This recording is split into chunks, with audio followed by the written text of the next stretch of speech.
Okay, so today we have Asian Rut by Morrissey as I put my cat down. So, I think this is the last song I have to react from the album Kill Uncle, and I thought I already did react to it, but again, when somebody suggested it, I said, my God, I have not done it. So here we go with this one, 2013 remaster. I don't know if that makes any difference or not, but Asian Rut, I mean, an intriguing title, so let's get into it, talk about it after. Here we go. Morrissey Friday. Strangely the sun still shone. Oh, Asian boy, what are you on? Bass guitar. Day or so late. Strangely the sun still shone. Oh, Asian boy, what drugs are you on?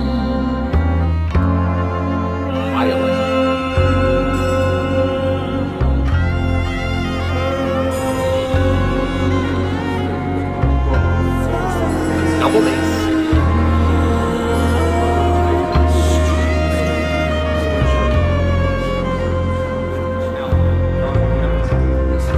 Tooled up Asian boy has come to take revenge for the cruel, cold killing of his very best friend. Tooled up Asian boy has come to avenge the cruel, cold killing of his only friend.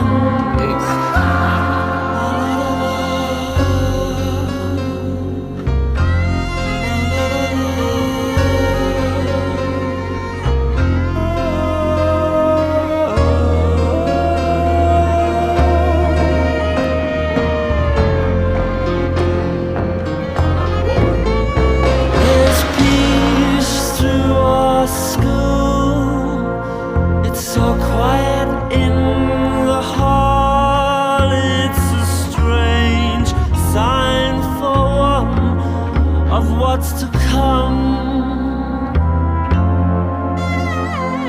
Tough and cold and pale, or they may just impale you on railings.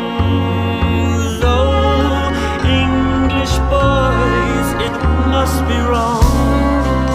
Against one.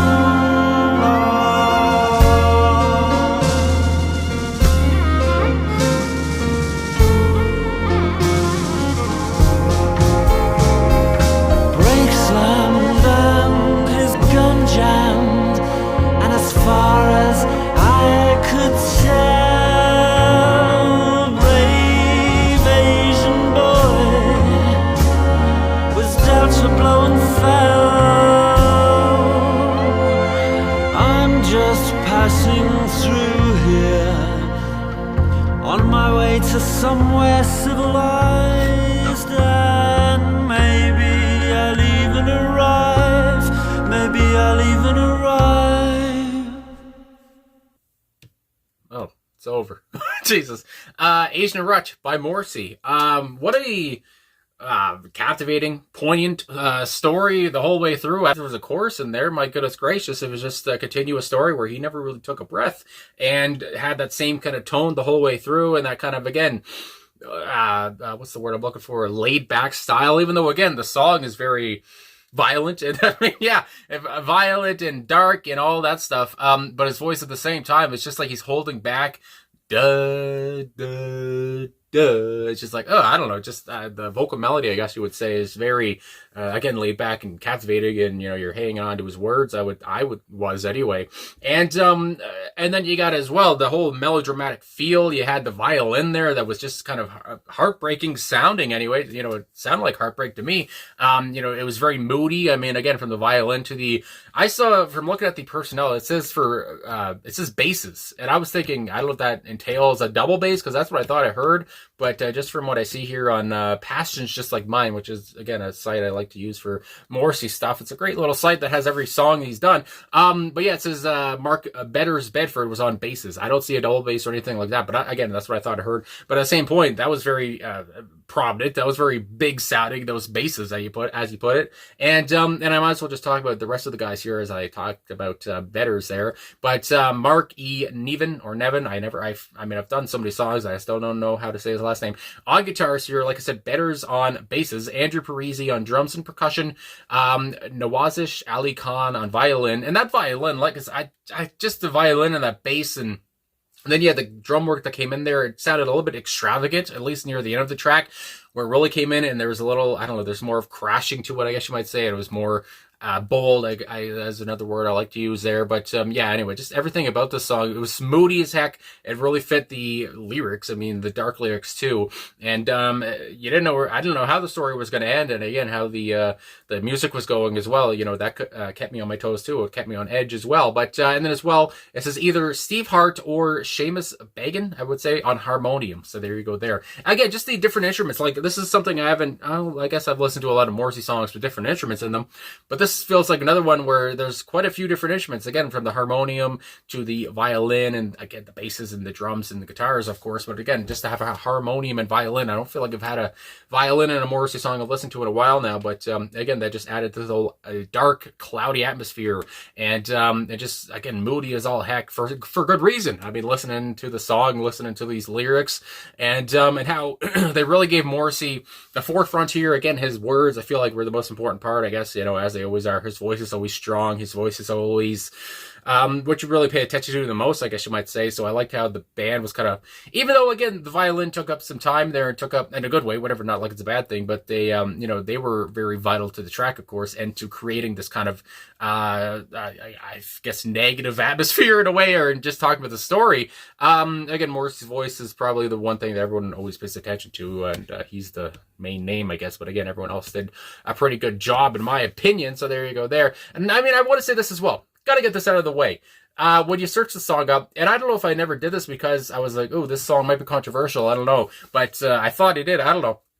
But it's called Asian Rut. And when you search the song up, people say this is one of those times, I believe this was from 1991, from Kill Uncle, like I said, where people say, well, Morrissey's racist for this. And I mean, I'm not, like, whatever. I mean, I just had to say, for me, and again, just for this song in particular, nothing else that, people think about Morrissey, just for this song, just because the title had Asian in it, I guess because that's what people thought was racist. But to me, I mean, it seems like he's almost, I would say, on this Asian boy's side. And it just seems like we're talking about prejudice here in the song. Like, how, I don't understand, like, when I was reading comments about the song, people saying Morrissey's racist for this, I was like, I don't understand. That's just, it seems like he's on this person's side and he's just talking about prejudice. He's talking about racism in the song. He's talking about violence and death. And I mean, that's one thing too. I see a lot of people talk about how they skip the song, again, going from YouTube comments and stuff. And again, just life is not always fun. I mean, life's not always a ray of sunshine. You're going to have violence. You're going to die. You're going to have blood and all this stuff. It's not going to be fun. You're going to have gun violence. I mean,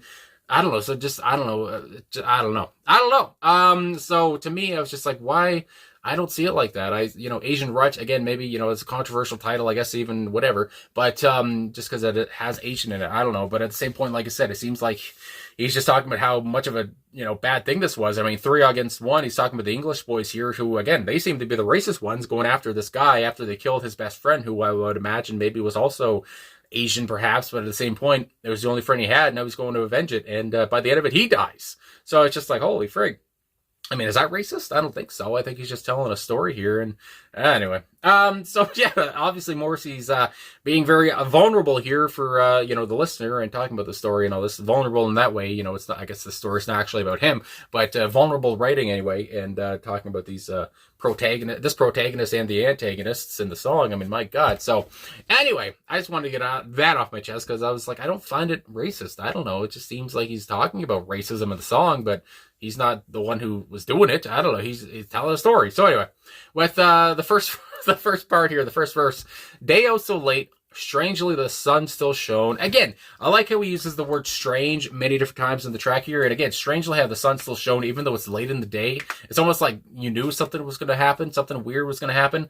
Oh, Asian boy, what are you on? And again, you think about drugs, and he does bring up drugs later on. Day so late, strangely, the sun still shone. Oh, Asian boy, what are drugs? What drugs are you on? Somebody, this is mistyped. What drugs are you on? I would imagine there. And again, maybe this Asian boy is on the drugs now because again he lost his best friend, unless he already was on drugs before that. But either way, he's on some kind of drugs, maybe to pep himself up to go and avenge the death of his friend. Oh, strange. And strange again how that's coming into this track again, and how again there's a strange moody feeling about it. Like we knew something bad was going to happen here, and how this tooled up Asian boy is going to go on here, has come to take revenge for the cruel, cold killing of his very best friend, tooled up Asian boy. And tooled up Asian boy, I mean, tooled up, I should have probably looked up, but that just sounds like maybe he has a weapon. Maybe he's, come armed or whatever. I mean, it's 3 against 1 as we go on to see here, so he needs some kind of backup. He's come to avenge the cruel, cold killing of his only friend. Again, not just his best friend, but his only friend. I mean, what the hell is he going to do now that his only and best friend is gone? And again, why did he get killed? Was it a racist killing, for that as well, as, the Asian boy's going to go on here to, avenge it. Then we have the laughing and the la la la and stuff. And I don't know who was doing the laughing. I don't know if it was Morrissey or somebody in the band, but that took me by surprise. I was like, my goodness, the maniacal laughter. My God. Then we have, there's peace through our school. It's so quiet in the hall. It's a strange sign for one. Again, these strange signs. It's peaceful in the school. It's so quiet. Shit's about to hit the fan here. The calm before the storm, as they like to say. Anyway, of what's to come, tough and cold and pale. Again, these details, tough and cold and pale. Ooh, my goodness. I mean, is he describing the Asian boy or the English boys as we go on here? They may just impale you on railings. Again, it's just, I mean, nobody wants to think about that. I guess that's another reason why people say the lyrics are too violent. I don't want to hear it. But at the same point, life's violent. Oh, English boys, it must be wrong. 3 against 1. Again, now we talk, it's almost like Morrissey, and as he says at the end, it's like he's been watching this the whole time. And, as he, goes on later, he says, I'm just passing through, and he's seeing this happening. They might impale you on the railings, and I mean, come on, English boys, it's 3-on-1 here. Can't you, be a little bit more, I guess, can't you just go 1-on-1, whatever? Can't 2 of you sit this one out? But my goodness gracious, no way. And then we have, again, brakes slammed and his gun jammed. So it seems like the things are not going well for the Asian boy here. As far as I could tell, brave Asian boy. And again, now he calls him brave. He tooled up, now brave. Again, he seems to be on the guy's side. Was dealt a blow and fell. Again, dealt a blow. Again, it was 3-on-1. He had no goddamn chance. His gun jammed and the brake slammed. My God. And then the last part here, I'm just passing through here. Again, now it's just like Morrissey's just like, I'm just going to get through here. Whether, if you want to say it's a narrator or whatever, but I'm just putting Morrissey in that position. I'm just passing through here on my way to somewhere civilized. Again, just to get out of this part of, town, or this fight anyway, and just to get somewhere that's more peaceful, I guess you might say, like the school was there before everything went up in smoke. And maybe I'll even arrive. And again, I think, because he just saw a death, and now there's, 2 deaths between the Asian boy and his best friend, and just the fighting, the violence, and all this stuff. And is he thinking, am I even going to arrive to my destination? Am I going to get in a fight? Am I going to get killed? And again, we're talking about 1991 here. We're talking about what Morrissey might have saw in the 80s, the prejudice in England. I don't know. That all comes to my mind. I mean, I've been doing reactions to different songs. I just reacted to Bronski Beat, which will come out next week, as I'm doing this. But where they talked about homophobia, they talked about prejudice and stuff like that. And now again, that's kind of the same thing going on here, where it's not really homophobia, but we're talking about prejudice in a sort of way, or racism, and talking about how that was, happening in the 80s. And I mean, obviously even today, I mean, it's not like racism has gone away. I mean, my God. But yeah, there it is there. I mean, I guess that's all I got to say. Obviously, it's quite the horrific story, and again, very violent and dark. But again, not all life is fun and pleasant. So just what a tragic tale here from Morrissey. And I mean, you'd call it a tale, but obviously this has happened many different times where somebody's got shot or whatever, going to avenge their friend or something, and where this happened. I don't know if this was actually a real event that he's talking about. I don't know. I don't see anything about it like that. But if this was, he was inspired to write this, whatever. But yeah, very tragic, obviously. And again, just to say it again, listening to this, I don't really find it racist. I don't know. I don't really find it like he's being happy that this Asian boy has passed away. It just seemed like, again, he's saying Asian boy, he's talking about English boys because we're just talking about the racism in that and talking about why he died and all that stuff. So anyway, I guess that's all I got to say. So I guess, yeah, there you go. So thanks for watching. Thanks for liking, subscribing, commenting. I was more open and honest, I guess, in this one because I just saw the question, this is a racist song. And I was like, I don't see it. I don't understand. Maybe just because of the title, I guess, but Asian Rut, I mean, I don't know. I mean, maybe, okay, he could have went another way or he could have talked about, I don't know, but at the same point, it's just like, it just seems like a story that he's telling. And again, it's a brave Asian boy here who was trying to avenge his friend and then he got killed. And again, it's just kind of a metaphor for racism or just a whole racism story to begin with from Morrissey's view. So there you go. Anyway, thanks for everything. I'm talking too much now and have a great one wherever you are. I'll talk to you guys again soon.